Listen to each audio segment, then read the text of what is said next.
Boa tarde, bom dia, boa noite para quem nos assiste, para quem nos ouve. Estamos recebendo aqui no nosso estúdio o Dr. Gabriel, especialista em urologia. Doutor, conta pra gente, com relação ao Novembro Azul, qual a origem do programa, do plano do governo? Tem alguma relação com o Outubro Rosa? De onde é que surgiu essa ideia do Novembro Azul? Na verdade, o Novembro Azul começou, é um programa até internacional, assim, né? Mas começou focado nessa questão da próstata mesmo, né? Eu acho que foi até meio contemporâneo com o Outubro Rosa, assim, né? Mas é isso aí, uma coisa vai levando a outra, né? Assim como o Outubro Rosa foi ganhando força, o Novembro Azul também ganhou, enfim, uma coisa puxou a outra, né? O senhor acha que tem uma questão de o homem ser mais desleixado com relação à própria saúde ou não tem nada a ver? Ou foi uma necessidade de puxar o Outubro Rosa, que é mais voltado ao público feminino? Não, com certeza, acho que o homem é tradicionalmente mais medroso, né? Mais assim, deixa para a última hora todas as coisas, né? Tô sentindo uma coisinha, mas deixa, não deve ser nada, e vai e toca a vida. Até pela sociedade, tradicionalmente o homem sempre foi o provedor, é o cara que tem que trabalhar, o cara que tem que trazer dinheiro para casa. Então, ainda hoje é muito forte isso. Claro que está mudando muito, mas o Novembro Azul ganhou força justamente por causa disso, por causa desse público que não tinha esse cuidado, esse costume, né, do autocuidado, de procurar realmente resolver os seus problemas de saúde e principalmente prevenir, né? Porque quando a gente encontra alguma coisa no começo, normalmente a gente consegue resolver mais cedo, e quando a gente consegue prevenir, aquele problema nem aparece, né? Uhum. Então, e aí as prevenções, elas são sempre mais baratas, mais fáceis, né? Menos traumatizantes, enfim. Então, a intenção do programa realmente começou com isso, né? Uhum. Entrando diretamente ali na próstata, o senhor pode explicar para a gente o que é e o que ela faz no nosso organismo? Para que ela serve? O programa Novembro Azul foca bastante na próstata, né? Porque a próstata é um órgão, é uma glândula, né? E como todas as glândulas que a gente tem no corpo, elas têm uma facilidade, um risco maior de produzir uma neoplasia, um câncer, né? Então, no caso do homem, a próstata é o local, né, de tumor mais comum no homem, né? Então, por isso que o programa focou nisso, né? Então, a próstata é uma glândula pequena, né? Ela tem aí, a gente geralmente usa o peso como uma medida, né? Ela tem aí entre 20 e 25 gramas no normal, né? É uma glândula pequena, fica próximo da bexiga, ali logo abaixo da bexiga, né? E ela serve para produzir uma parte do líquido seminal. Então, quando o homem ejacula, sai aquele líquido, uma parte daquele líquido foi produzido pela próstata, né? Basicamente isso, aquele líquido é um líquido nutritivo, né, para que o espermatozoide consiga durar mais tempo, né, que ele consiga nadar ali pelo líquido ejaculatório, enfim, chegar lá no óvulo, né? Então, a intenção é essa. Então, esse líquido ali é um líquido bem rico, assim, bem nutritivo para o espermatozoide. Então, a próstata tem essa relação com o canal urinário, a parte urinária, porque no homem, né, essa parte é junto, né, parte genital e urinária é junto, né? Então, no caso do homem, né, do ser humano, a próstata, ela acabou envolvendo toda a uretra, né, que é a saída da bexiga, né? Então, quando a urina que está na bexiga vai sair, ela precisa passar pela uretra, e em alguns outros animais a próstata não é tão envolvente assim, mas no caso do homem ela envolve completamente. Então a uretra passa exatamente no meio da próstata, né? Uhum. E é por isso que tem muita ligação com o sistema urinário. Até as pessoas até é um questionamento bem frequente, tá? Mas a próstata, por que a próstata dá sintoma na urina se ela na verdade é uma coisa, um órgão da parte sexual, da parte genital, né? Mas é por causa dessa relação anatômica ali. A próstata abraça a uretra, então toda a urina que vai sair dali vai passar por dentro da próstata, né? Entendi. E por que o exame em si, o exame de toque, ele é pedido a partir de uma certa idade? Os estudos epidemiológicos, né, que são feitos mostram que o tumor de próstata ele começa a aparecer por volta ali dos 50, 60 anos, né? A maioria dos tumores de próstata aparece nessa idade. Ou pelo menos os tumores importantes, né? Os que são mais agressivos, que precisam de tratamento. Então, antes desse período, antes dos 50 anos, é muito raro a gente ter um tumor de próstata. Existem casos, a gente ouve falar, enfim, de um ou outro caso, mas não é o comum. O comum é que esse tumor apareça depois, né? Depois dos 50, perto dos 60. Então, a gente, por causa dessa avaliação epidemiológica,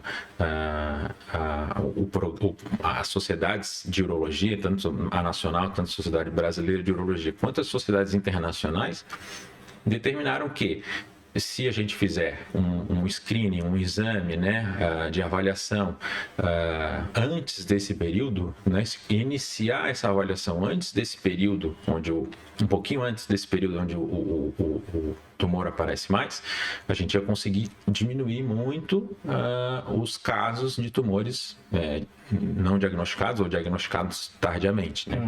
Então, por isso que tem essa idade assim, né? Então, antes dos 40 mesmo, olha, dá para contar nos dedos os casos que eu ouvi falar, assim, né? E no caso, se a pessoa tem antes dos 40, o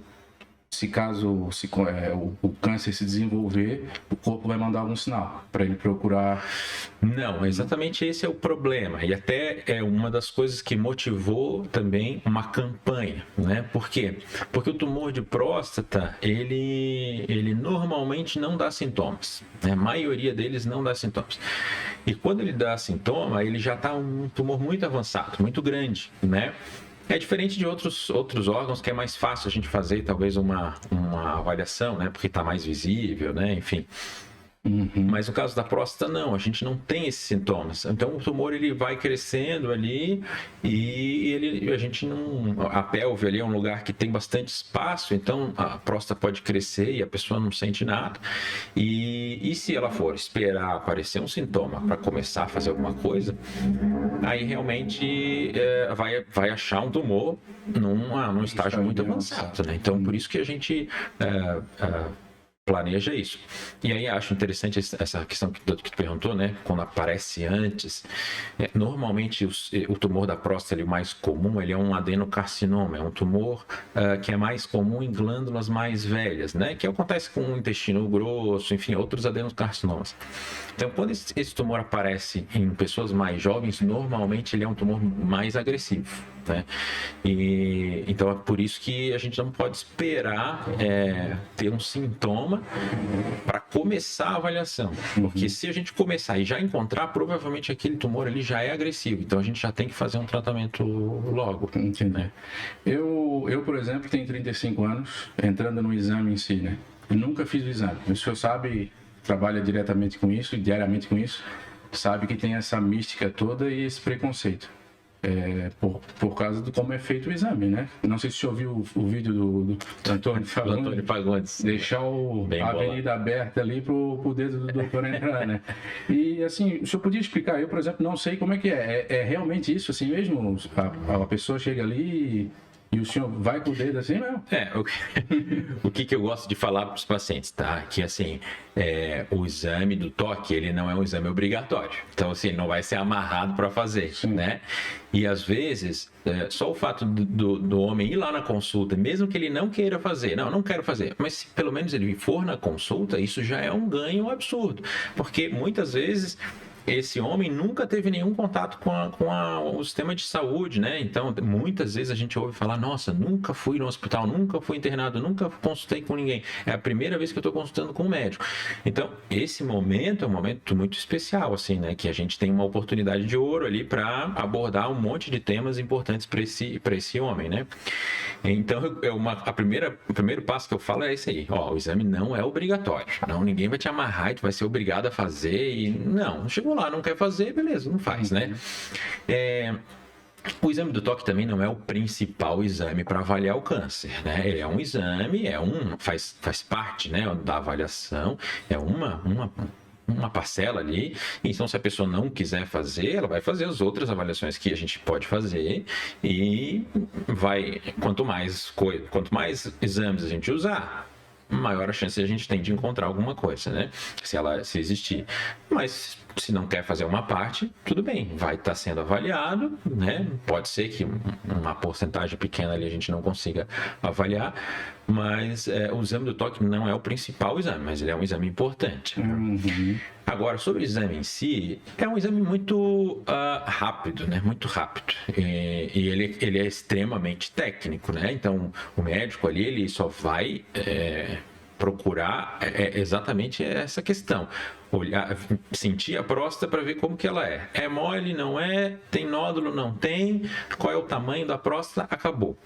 Exatamente nessa velocidade que eu te falei, é a velocidade que a gente faz. Então, assim, é um exame de 10 segundos, né? É muito rápido e na maioria das vezes indolor, né? Se o paciente não tem nenhuma outra questão ali anal, né? Um hemorroida, alguma coisa assim, mas normalmente indolor, né? E de fato, como eu falei, como ele é muito técnico, né?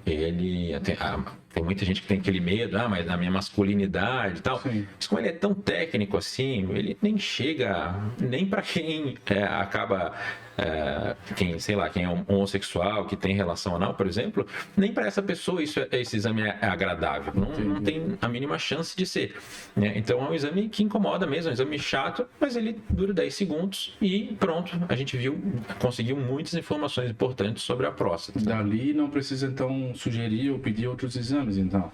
Ou, no caso, ali tu já tem o primeiro ponto para uma possível constatação. Então, como eu falei, ele é um exame parcial, vai ver uma parte, uma coisa, né? Eu sempre dou o exemplo do carro, né? Se eu quero avaliar se um carro é bom ou não para comprar, se eu olhar só a lataria, eu não sei se o motor é bom, né? Se eu olhar só o motor, eu não sei se o freio tá bom. Então, para cada parte ali, a gente tem uma avaliação diferente. Então, o exame do toque vê uma parte só da próstata, né? A sua parte de trás, que é a parte que está mais ligada ali, mais em contato com o reto, né? A parte do meio e a parte da frente da próstata a gente não consegue avaliar, por exemplo, com o exame do toque, né?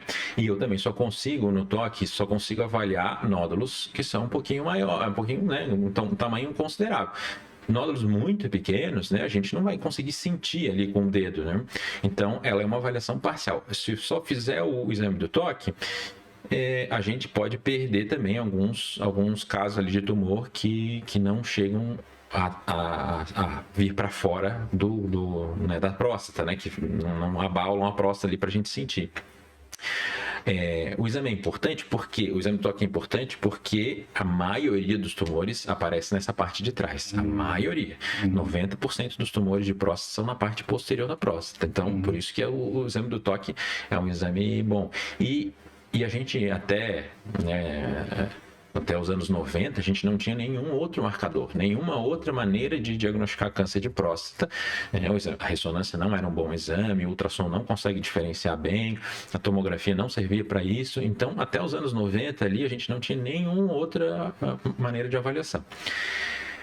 Então, o toque é uma avaliação, mas normalmente a gente faz um exame de sangue também, que é esse marcador que apareceu aí nos anos 90, 80, 90, né? Que é o PSA, que é famoso já, todo mundo conhece, que é um exame super importante, um exame de sangue mais fácil, né? Todo mundo fazer, sim. Mas é um exame super importante porque ele mostra muitas coisas da próstata, né? Ele é um exame específico da próstata.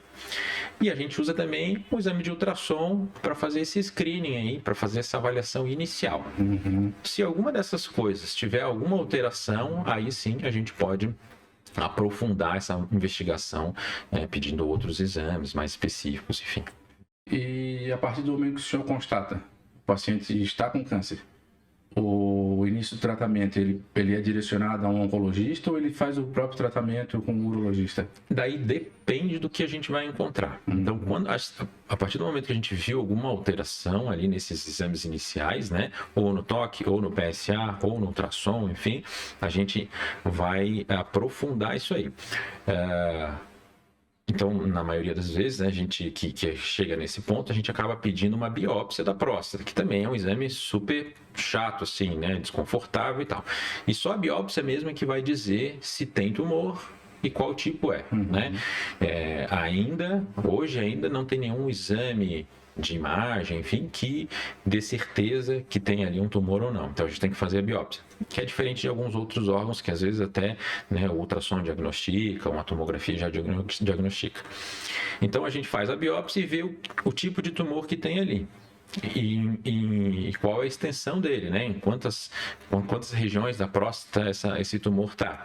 E aí a gente avalia o corpo todo do paciente, porque o tumor de próstata ele tem essa característica de sair da próstata e ir para os outros órgãos, né? E isso mesmo antes de dar sintomas. Então, a gente avalia o corpo todo do paciente. Qual que é a situação desse tumor? Ele está só na próstata? Ele está em algum outro órgão? Né? Em que estágio da vida, da história desse tumor ele está? Aí, a partir do momento que a gente identifica isso, a gente vai definir qual o tipo de tratamento que a gente vai fazer. E isso está diretamente ligado ao tempo que a pessoa procurou o médico. Também, exatamente.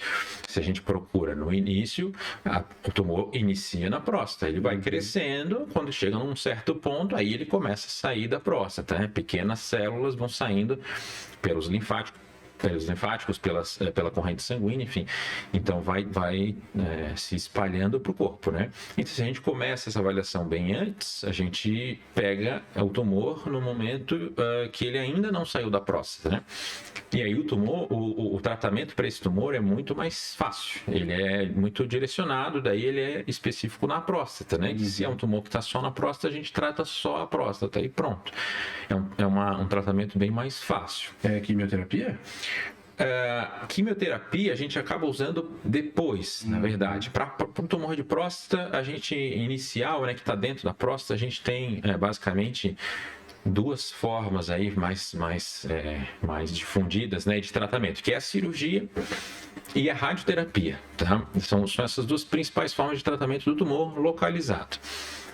E aí a taxa de sucesso de tratamento dessas duas técnicas, vamos dizer assim, ela é muito parecida. Então a gente consegue curar o tumor de próstata se ele estiver só dentro da próstata com essas duas técnicas, né?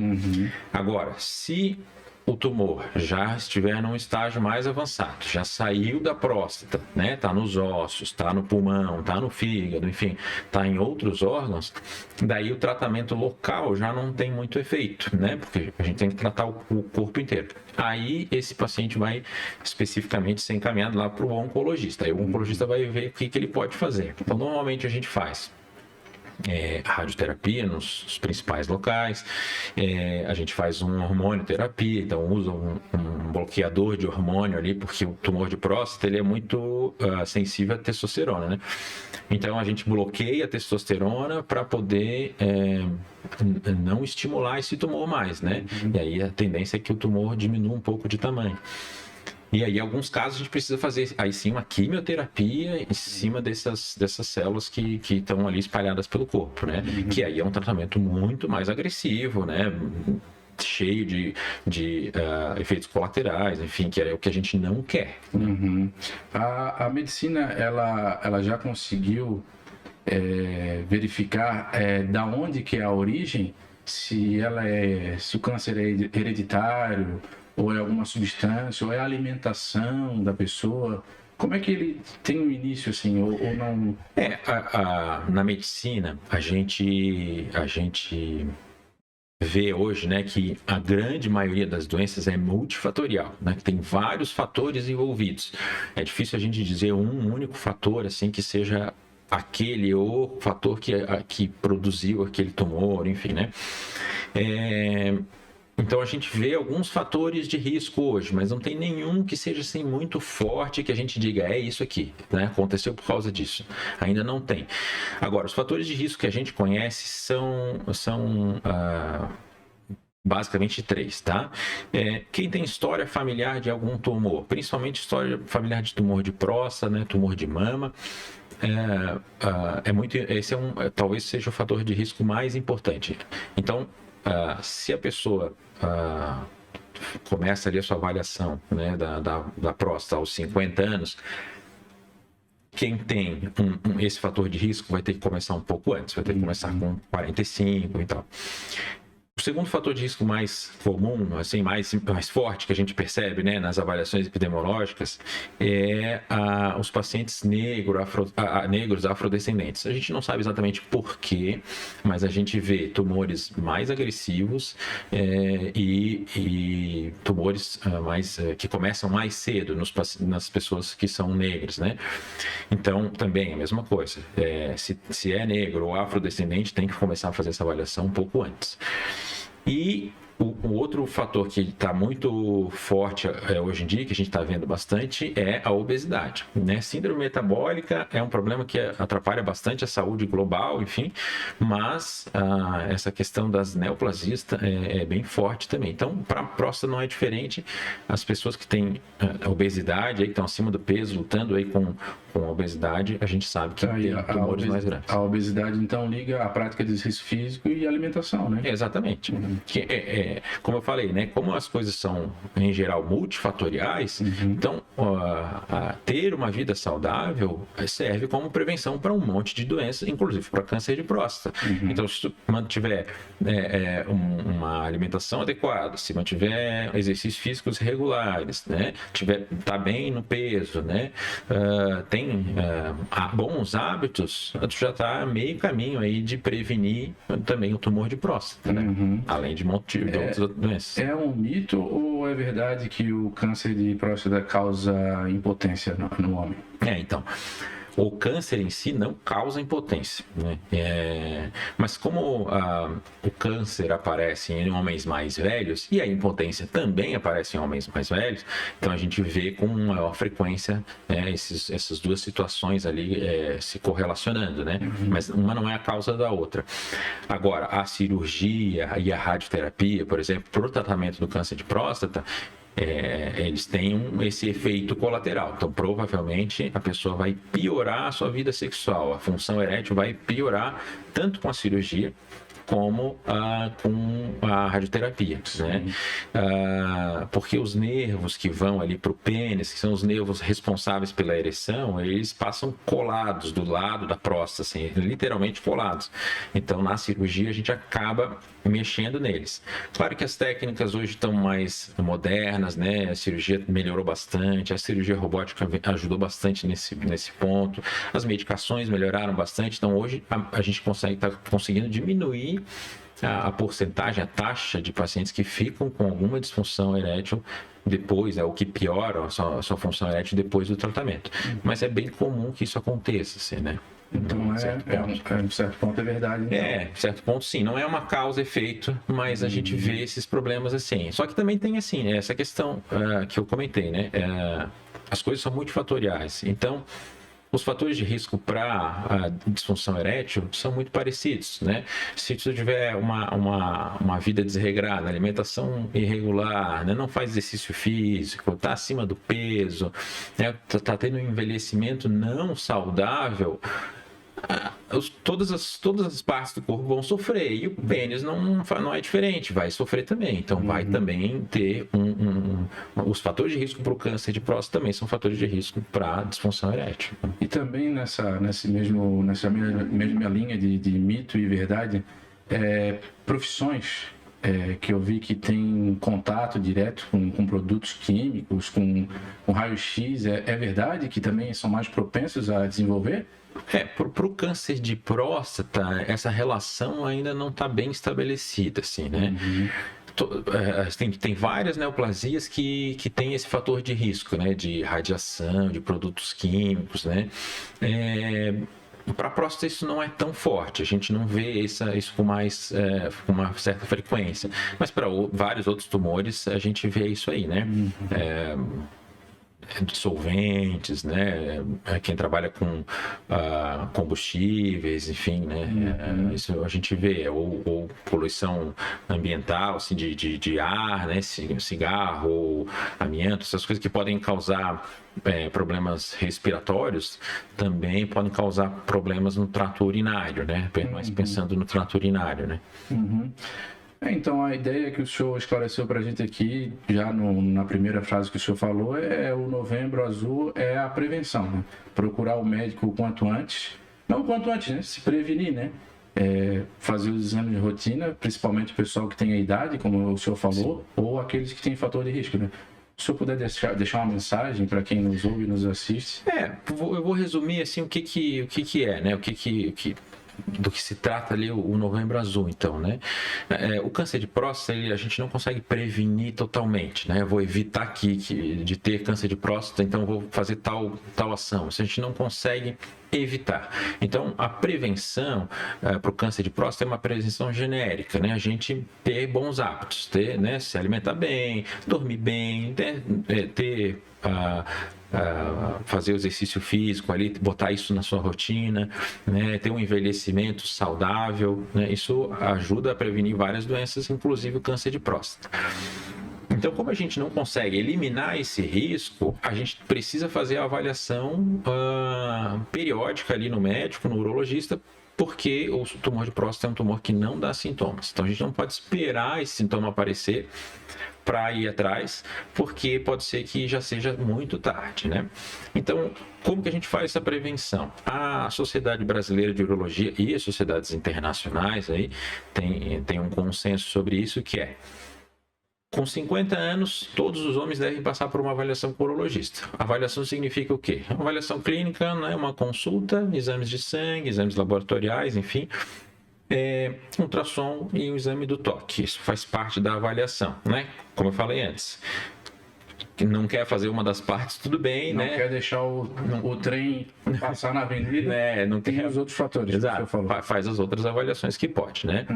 Se tiver algum fator de risco, né? Tem um familiar aí que teve câncer de próstata, teve uma mãe, uma tia que teve um câncer de mama, principalmente esses tumores, né? É negro ou tá obeso, tá acima do peso, né? Tem esses fatores de risco, vai ter que começar essa avaliação pelo menos com 45 anos, né? Então, começa antes. Não é proibido fazer antes, né? Quem é mais preocupado, assim, eu quero já fazer com 40, pelo menos o exame de sangue. Não é proibido, pode fazer. Ótimo, porque se tiver algum tumor ali, a gente vai encontrar antes, né? Mas a recomendação é essa. Com 50, para a maioria das pessoas, 45 para quem tem algum desses fatores de risco. Faz a avaliação e pronto. E eu acho que mais importante do que isso ainda, ou tão importante quanto, é uma questão de conectar o homem com a sua saúde, falar sobre saúde, falar sobre o que o homem está sentindo, porque muitas vezes o homem vai no futebol lá, não vai falar para um amigo ali do futebol o que ele está sentindo, né? Em casa ele também não quer mostrar para a esposa, né? Às vezes tem essa vergonha, ou até a esposa não sabe direito, né, o que fazer. Então, muitas vezes ele não fala sobre isso com ninguém, né? E eu acho super importante essa parte de conectar o homem com a saúde, falar sobre isso, conectar ele com o sistema de saúde. Às vezes, não é infrequente de eu receber no consultório alguém para fazer avaliação de próstata, eu peço vários exames daí, faço uma conversa bem completa e às vezes descubro um problema na tireoide, que não tem nada a ver comigo. Mas estava ali, o homem estava com alguns sintomas dessa parte, né? Tinha alguma deficiência nisso, precisava tratar, ou até, né, às vezes um tumor de tireoide, enfim. fez a avaliação inicial ali, eu encaminhei para quem precisava. Então, esse contato aí é super importante. Né, às vezes a campanha ou as brincadeiras ficam só focando na questão do toque, né?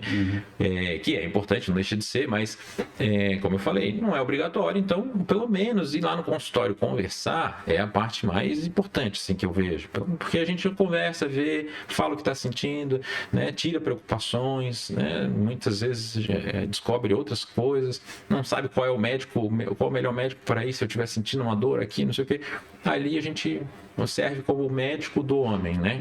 Assim como o ginecologista muitas vezes é o médico da mulher, né? Então a gente meio que faz esse papel aí também, esse meio de campo também. Acho que essa talvez seja a questão mais importante, assim, né? Depois do câncer de próstata, né? Então tá. Doutor, eu agradeço a presença do senhor, um dia bem chuvoso, bem complicado aqui pra gente. Complicado. E o senhor que está se recuperando aí de uma cirurgia também, né?